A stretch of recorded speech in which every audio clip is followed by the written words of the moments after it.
Dressing room में भारतीय खिलाड़ियों की सांसें रुकी हुई थी। स्टेडियम में भारतीय दर्शक मायूस हो चुके थे।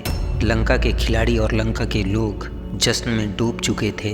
स्टेडियम में लंका के झंडे बुलंद हो चुके थे। श्रीलंकाई गेंदबाजों ने ऐसा कहर मचाया था कि 49 ओवरों में अपने 9 विकेट खोकर महज 187 रन पर पूरी भारतीय टीम अपने घुटने टेक चुकी थी। 6 गेंदों में 15 रनों की जरूरत और भारत के पास बचा था सिर्फ आखिरी विकेट, यानी एक बुझती मसाल की आखिरी लौ।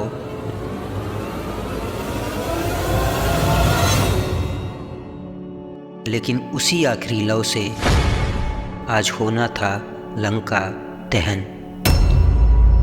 साल 2013 में आईसीसी द्वारा एक त्रिकोणीय श्रृंखला का आयोजन वेस्टइंडीज में किया जाता है। सिलिकॉन मोबाइल कप की इस श्रृंखला में भारत, वेस्टइंडीज और श्रीलंका 3 देश शिरकत करते हैं, लेकिन फाइनल तक मेजबान देश वेस्टइंडीज सिर्फ मेहमान बनकर रह जाता है।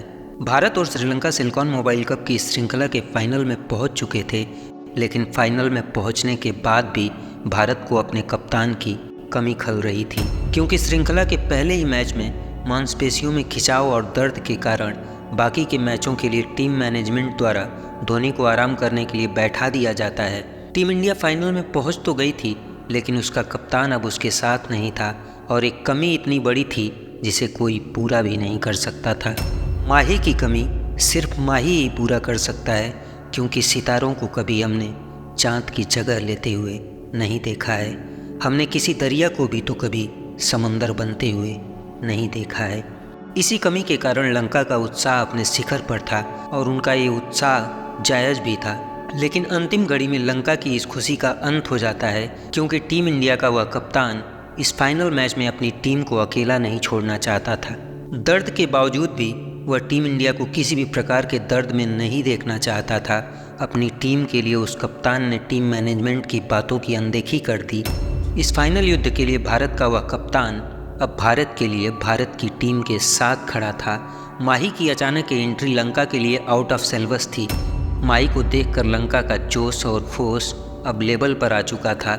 माही की एंट्री से लंका का कप्तान अब समझ चुका था कि अब उसका सामना एक ऐसे कप्तान से होने वाला है जो विकेट के पीछे या विकेट के आगे कहीं से भी हवा का रुख मोड़ देगा। इस फाइनल मैच के लिए 11 जुलाई 2013 को पोर्ट ऑफ स्पेन की धरती पर सिक्का उछाला जाता है। सिक्का भारत के पक्ष में गिरता है और टॉस जीतकर माही ने पहले क्षेत्र रक्षण करने का फैसला लिया। लंका की तरफ से उपुथरंगा और महिला जयवर्धने ने पारी की शुरुआत किया। दोनों ने लंका को एक अच्छी शुरुआत दी, लेकिन 7वें ओवर की आखिरी गेंद पर भुवनेश्वर कुमार ने उपुथरंगा का विकेट लेकर अपना खाता खोल दिया। 27 रन पर लंका का पहला विकेट गिर जाने के बाद कुमार सांगकारा के 71 और लहिरू त्रिमाने के 46 रन की बदौलत लंका 37 ओवर का खेल खत्म होते होते 2 विकेट खोकर 170 रन के ठीक ठाक स्कोर पर पहुंच जाता है। लंका के पास अभी भी 8 विकेट थे और 13 ओवर।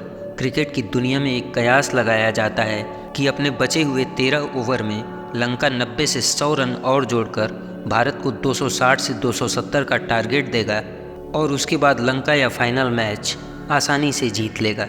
वस्तुतः इस पिच पर 260 से 270 का टारगेट थोड़ा मुश्किल था, क्योंकि पिच का मिजाज कुछ खफा खफा सा था। गेंद और बल्ले का मिलन देव और पारो की तरह बड़ी मुश्किल से हो रहा था।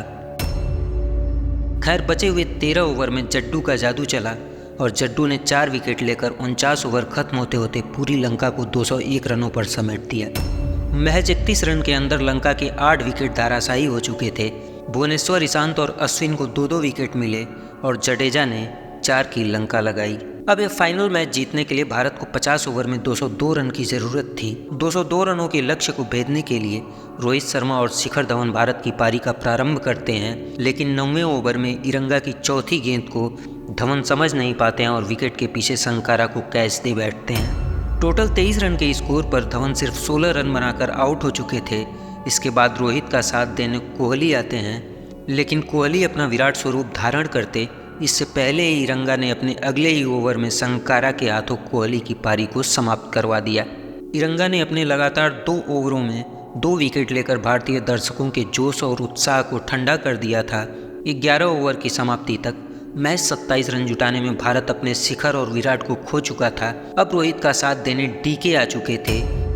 डीके ने आते ही लंकाई गेंदबाजों को नंगा करके पीके बनाने का काम प्रारंभ कर दिया।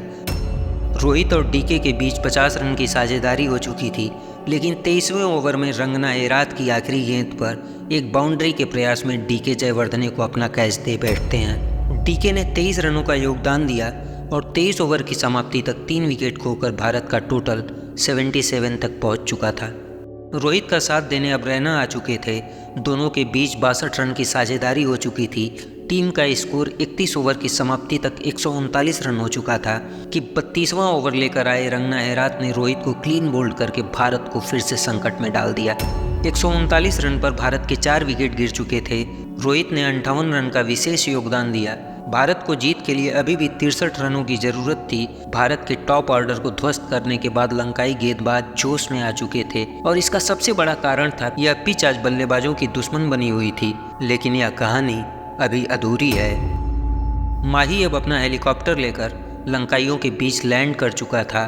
भारत का वह कप्तान अब मैदान में था। रैना और माही ने भारत की पारी को आगे बढ़ाना प्रारंभ किया, लेकिन टीम के खाते में अभी सिर्फ 6 रन ही जुड़े थे कि 35वें ओवर में लकमल की पहली ही गेंद पर रैना भी अपना विकेट गंवा देते हैं। 32 रन का योगदान देकर रैना अब वापसी की राह पर थे। रैना की कमी को पूरा करने के लिए जडेजा अब मैदान पर थे, लेकिन सिर्फ 5 रन बनाकर रंगना हेरात की गेंद पर जडेजा LBW हो गए। इसके बाद भुवनेश्वर और अश्विन बिना खाता खोले ही वापस लौट गए। महज 28 रन के अंदर भारत के 4 विकेट गिर चुके थे। भारत मुश्किल में फंस चुका था। माही के साथ स्ट्राइक रोटेट करने के लिए भी कोई बल्लेबाज खड़ा नहीं हो पा रहा था। 42 ओवर में 167 पर भारत के कुल 8 विकेट गिर चुके थे। भारत को जीत के लिए अभी भी 48 गेंदों में 35 रन की जरूरत थी। लंका अब जीत की दहलीज पर कदम रख चुका था। गेंद बल्ले पर बहुत ही मुश्किल से आ रही थी। ऐसे हाल और हालात में 35 रन पहाड़ जैसे लग रहे थे। लंका के दर्शक तो जश्न मना रहे थे, लेकिन लंका का कप्तान अभी भी भयभीत था और उसका ये भय जायज़ भी था, क्योंकि लंकाइयों के बीच मैदान में अभी भी माही खड़ा था। माही ने विनय कुमार के साथ स्कोर को धीरे धीरे आगे बढ़ाया, लेकिन 5 रन बनाकर विनय कुमार भी आउट हो चुके थे। 182 के स्कोर पर भारत के 9 विकेट गिर चुके थे। अब यहाँ से लंका के कप्तान को भी जीत की खुशबू आने लगी थी। मैदान पर थे माही और ईशांत शर्मा। एक बुझती मसाल की बस आखिरी लौ बाकी रह गई थी, लेकिन यहाँ से माही ने स्ट्राइक अपने हाथ में रखते हुए भारत का स्कोर 49 ओवर की समाप्ति पर 187 रन तक पहुँचा दिया था। भारत को 6 बॉल में 15 रन की ज़रूरत थी। गेंद अब इरंगा के हाथ में थी, जिन्होंने धवन और कोहली के 2 बड़े बड़े विकेट लिए थे। इरंगा हाथ में गेंद लेकर मुस्कुरा रहे थे। लंका अपनी जीत का इंतजार कर रहा था। भारत की उम्मीदें बेबसी और सिसकियों के साथ हार की दहलीज पर खड़ी थी। इरंगा अपने ओवर की पहली गेंद फेंकते हैं, लेकिन यह गेंद माही मिस कर जाते हैं। भारत को अब 5 गेंद पर 15 रनों की ज़रूरत थी। इरंगा अपने ओवर की दूसरी गेंद लेकर आते हैं कि तभी अचानक माही को कुछ याद आता है। माही को याद आता है कि जिस हेलीकॉप्टर से माही ने लंका में लैंडिंग की थी, उस हेलीकॉप्टर के दर्शन तो लंकाइयों को करवाया ही नहीं। बस फिर क्या था, इरंगा के दूसरी गेंद को माही ने अपने उस हेलीकॉप्टर का दर्शन करवाया और गेंद अब दर्शकों के बीच में थी। इस एक शॉट से पूरे भारतीय दर्शक अब अपनी कुर्सियां छोड़कर खड़े हो चुके थे, जैसे उन्हें भी ज्ञात हो चुका हो कि चिंता किस बात की है। 20 और 50 में भारत को विश्व चैंपियन बनाने वाला वह कैप्टन तो अभी भी मैदान में है। अब 4 गेंदों में 9 रनों की ज़रूरत थी। इरंगा ने तीसरी गेंद फेंकी और धोनी ने चौका जड़कर इरंगा की मुस्कान को हवा कर दिया। भारत को 3 गेंदों में अब 5 रनों की ज़रूरत थी। इरंगा की चौथी गेंद और माही का एक और 6। लंका दहन हो चुका था। भारत यह श्रृंखला जीत चुका था। भारत का वह कप्तान हर बार की तरह एक बार फिर हवा का रुख मोड़ चुका था। अगर हमारा ये एपिसोड आपको पसंद आया हो तो चैनल को सब्सक्राइब कर दीजिएगा, और माही का ये मैजिक आपको पसंद आया हो तो म्यूट होकर मत जाइएगा। कमेंट में कुछ बताइएगा ज़रूर।